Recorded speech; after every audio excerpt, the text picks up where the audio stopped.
Sarah Tola d'écran. Voilà, merci Kane de Sabino Tozana Katia Ophelina, c'est ma part. Oyo Toyo Kota la bango mukolo lelo toye pona koyeba état de besoin na bango toye banini o ezangi nini ope oyo ezawate pona fondation Sarah Tola to mekape ko tia moi Pierre na biso na bano bazalia wa pona ko sunga ndenge ezalaka parce que comme Bible zo yebisa biso to sunga na tant tozana bon moi to linga bana oyo bazana ba parate mwana oyo azana moyen de vivre te moi no azozanga lipa ceux qui osent en ango ou aider et au sala vraiment bien ya wana tozape liboso ya ba kambia ya Felina to mekape ko passer bango micro to yoka bango oyo nini ezangi pour fondation Sarah Tola et ekokipe ko salisa bango na yango.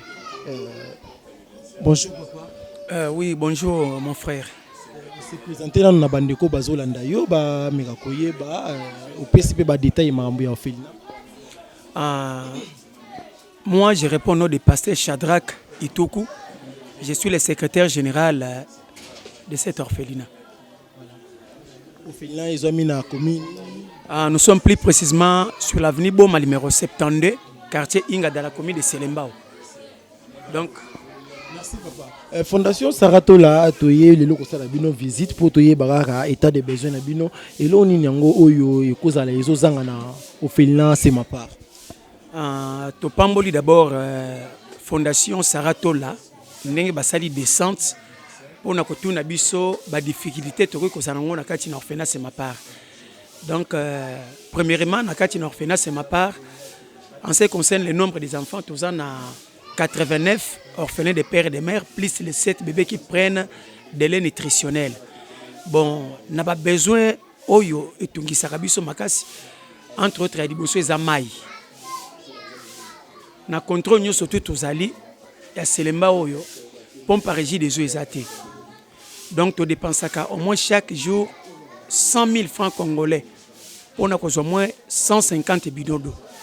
Mai à forage par jour. Wana sans ko compter kolia. Mai kaka pa mezo coûter biso 100 000 francs congolais pour na mai ba ménage, ba nettoyage, ba installation sanitaire, ba makamo belé. Et puis deuxièmement, difficulté na biso makasi pesa kolia. Et pas na biso un sac de riz et prise au repas pour les repas d'un seul jour. Donc ceux qui tozami matin na carton moko ya soso mi balé bakoki kolambela ngo bana te.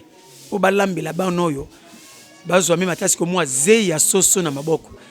Il faudra au moins 3 cartons. Pe bako kata yango muke pour mwana na mwana soit les fils que donc azwa mi matin moi morceau na nini. Puis parmi les 89 tozana na bango tozana na 72 au batanga kanekola ntingi pololo. Oh, dans toute la commune de Selembao, il n'y a pas une école officielle. Donc, gratuité à chef de l'État, quand on a Selembao, tu en profites en côté. Donc, il faut que pas dans l'État, mais il faut que il n'y a pas une école officielle. C'est ainsi que, dans la biso batanga kan école, il y a Ntingi Pololo. Donc, complexe scolaire Ntingi, complexe scolaire Samuela. Complexe scolaire, il y a Banawana. Nani a en charge. Eza binomoko, c'est ma part. Ils ont un partenaire, tous les andengeni. Merci beaucoup. Batu ba futi la kabango ba frère scolaire ezaka batu mité malamu loko la fondation Sarah Tola ndenge boyebo soki penza ma maître bino à Caire bobi bokotangisa quelques-uns ya bana coup de chapeau. Mais en passant on peut citer vraiment coup de chapeau de loin. Donc je ne fais pas des éloges mais je lui salue quand même de loin tant que de près. Ndeko na biso fisson sai vraiment coup de chapeau et pas naie yende apuzaka pe moi Pierre moko bo d'édifice de père que bitiko batanga frère banana écoute combien par exemple s'il faut multiplier sur les 72 batanga donc vous pouvez multiplier 72 fois $250. Donc izaka kandeko na uti kotanga comme on était na moi batomité mamala ta muso lobby que non. Ça peut y arriver, Fondation Sarah Tola Bobi, que nous avons dit ça pour la rentrée scolaire, dans 20 ou bien 30, et puis, Bandeko Mousou Pe, Mi Balé Misato. C'est ainsi que Banana Bazotanga Kanangolo Nzambe. Pour un bébé hospitalisé dans l'hôpital pédiatrique, même ça, Kalimbelembe. eza na bato bazwaka soin na bango ou bien kuna mpe boprofitaka na basoin gratuite? Pour dire rien que la vérité, ndenge toza boye, soki mwana moko abeli, les tout nous reviennent nous-mêmes. Même moi qui vous dis, je suis pasteur. C'est ma part, eza sikoyo orphelinat, visionnaire nango. Papa nabiso José Ikoma. Nazo pesa mbote sika zomi parce que pour le moment de azan hôpital pena mwana na une maman pesi kwa kambakabana ndé bazana sika kati hôpital. Vraiment soki mwana beli. Before bimaka na poche na ye. Moi mukyo yazana yango. Et puis le kola pesi ko donc eza structure moko bato ba soutenir yango mingi za siko ba sadi na nzambe à différentes sortes des églises. Ndé soki mwana moko peut-être ya beli mi balé misato koyi komona moi koisation moke moke ko la mois de mars to bundana ki na bituma moko makasi il y avait au moins 7 cas ya ba no bazaki na intervention chirurgicale mais président José abundana ki na befort na ye maleme ti tous les 7 cas il y a intervention chirurgicale ne balongolaki. Voilà papa, soki na luyo que bien, j'espère otangi marambu yetali ba kolia ya bana étude maladie ba kamsus. J'espère pas wana ezana makamsus ezate.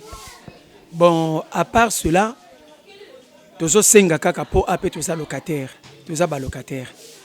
Tozo beta porte na bato mité mamalamu, même ata na fondation Saratola, bato yo bazana kati ya structure oyo. Vraiment bo sunga biso. Ici, on est des locataires auxquels chaque fin du mois, on paye $350. Donc, notre sommi place à Bisso mon côté. Pour le moment, nous avons une opération Sombela orphelin, le pango. Sombela orphelin, le pango. Ndé et l'autre zone de l'Issabiso ndé angwana. Na di kambo ya forage d'eau. Opération Sombela orphelin, le pango, ils ont ça la mandenge nini na ba quel moyen na ils ont na ba réseaux sociaux, na ba banque, moi ils ont côté nini. Opération Sombela orphelin Lopango, ba numéro ezawana na kati na dépliant bomoni batiana siko donc eza ba numéro siko donc ya président na biso auquel motonyo soto ko lekana ko manifester la bonne volonté na numéro wana onyo soto bokoki kozala nango butie na kati yango nde siko donc tozo sala kaka kino malembe po de peke bitiko bazo siko adresse na bango. Kulala ya bana ezana ndenge nini? Kulala ya bana. Si il faut dire pour na makamota di kulala ya bana bazolala na ba condition moko to ko lobake non eza un peu assez bien parce que tozana ba mbetu ya bétage mais tozo déplorer pekaka bo sunga biso pe na dikamba ba mousse bana bazolala un peu assez bien tozana ba mbetu ya bétage mais ba mousse bien elo ezozanga ezaka ba mousse. Bambeto ezana ngo mais ba mousse kaka nde eza vraiment mki. C'est ça. Ba mousse na badra nde yango wana. Voilà, merci papa, j'espère que tokomi oki na suka dernier message nini oko lancer na bandeko oyo ba Olanda yo na fondation Saratola. Vraiment d'abord nzamba pambola équipe nyonso to o ezasiko na sima ya caméra biso tozoleka na komona.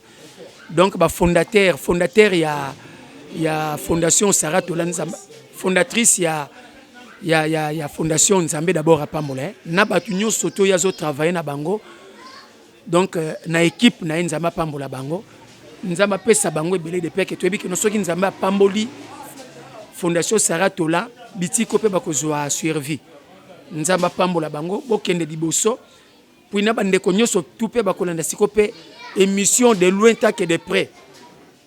Tozo beta ba porte, toza na avenue Boma numéro 72, toza na opération Sombela orphelin Lopango. Bana baza ba locataire, bana bazotanga ba difficultés énormes. Vraiment tozo beta ba porte, likambo ya forage d'eau, likambo siko donc opération Sombela orphelin Lopango de peke bana bazo kimia.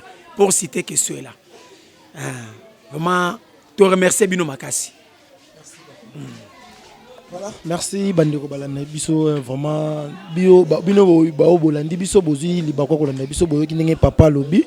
J'espère que boyoki ba état de besoin nyonso oyo ezozanga awa nini oyo otoko sala. Vraiment etikali na ngambo na biso na ngambo ya fondation Saratola toyeba nini oyo toko bongisa pona koya komona bandeko. Saratola décroche. Sarah Tola. Voilà, bandeko balandikani na essaye bien tozali na kati wana tomoni j'espère boyoka makelele wana eza bana bazosakana tokotaki na ba chambre na ya ba fille tokoti na chambre ya mibali mpona komona ki place nini bazolala tomoni bambeto vraiment mareza nango bambeto ya bamabaya ezali me bamousse eza vraiment mwa ebele te ceux qui basubi faut babimisa yango vraiment ezosala mwa pasi tokenda pe côté cuisine tomoni banzungu na bango tomoni bambabula na bango saki ya makala bayebisi biso ki esalaka 2 jours ça y est pour kolambela bango bien biloko ebela saki ya makala esalaka 2 jours toke pe côté ba toilette tomoni vraiment difficulté ezaka ya mai vraiment eza vraiment pasi na kati awa parce que komona bana bazosumba na bapont il faut mai ezala po batia yango wana esali vraiment pasi j'espère que fondation Sarato là eza wana pona ko talisa bino ka makambo ngo kaneni to sala yango vraiment na ebité Brenda j'espère message ça non. Merci beaucoup na ba internaute nyonso na ba oba kozwa peli kantia Rolanda na télévision. Fondation Sarato la lelo sali descente na c'est ma part. Je m'en vais vraiment dire merci na moto qui initiative parce que na c'est ma part bazan discrimination te. Dans bazui race nyonso oyo elekelinga vraiment du jamais vu na orphelinat na kutina balbinos. Nazo lancer appel na batu nyonso à bonne volonté. To aider banoyo ya balbinos bazawa na ba crème solaire parce que na bango moko ekokate parce qu'il y a des bébés. Moi na moni pena bébé il y a un mois un mois aza vraiment nourrissant. Imaginez-vous un peu. Bébé on a un posa balé aza na posa ya mabele pena dans milikeuse ala lokwa mabele. To moni ba bébé ceux qui bino bo moni bango te mais quand même bozo occasion parce que établissement nyonso za na ba condition na bango. Alors par rapport il y a ba règlement d'ordre na bango tokokina nous cause ba image na bango te ceux qui au moins to memeli bango quelque chose attends to ça descendre pour na koya ko visiter bango prochainement. Je m'en vais faire l'appel à toute personne de bonne volonté ou à tout isami na bolingo pema waza un cœur compatissant surtout pour na ba bébé na balbinos bo sombe la bango ba crème solaire to memela bana oyo nzambe ye moko lobi o a prêté na pauvre to a prêté na orphelin a pesi na nzambe parce que y a za papa a orphelin alors to soutenir ndenge ba parole de Dieu lobi na Bible ce que quelque part au monde na place nzamba lobi moto a pesi na pauvre a pesi pa nzambe kozela to mona nzamba kitana nzambala na ya pembe po yo piae donc tango opesa mwana c'est ma part osombeli crème solaire osombeli ele nzamba aussi souvenir na yo to bosa na pété ezana mwana moko azana hôpital papa o yebisaki biso azana hôpital ya Kalimbelembe vraiment yango bomoni tokutaki ye moko fondateur ya orphelinat azakuna na mwana na hôpital to ligaki pe na dépôt ya biloko na bango to moni ke dépôt eza vide vraiment ba fufambuma ezate semoule vraiment eza vraiment ti ça dit que loko ezate mais marqué to zui mange te par rapport ya ba mibeko na bango o eza wa ba to sikaka mibeko nde o balobaki parce que mboka sans loi jamais tambola avant to zo image il fallait to yatana quelque chose beaucoup mona image mbalasima tant fondation Sarato la oya papa j'espère que to komi na suka ya descente na biso to salaki lelo na orphelinat c'est ma part j'espère que il y a un message au ko lancer lisusu na ba ndeko ba Holanda yo un message ezali vraiment tozo senga kaka na bato mitema malamu parce que a toza ba locataire au moment où nous vous parlons toza une opération sombela orphelin lopango donc lopango toza ba locataire OK to futaka $350 chaque fin du mois mais toza une opération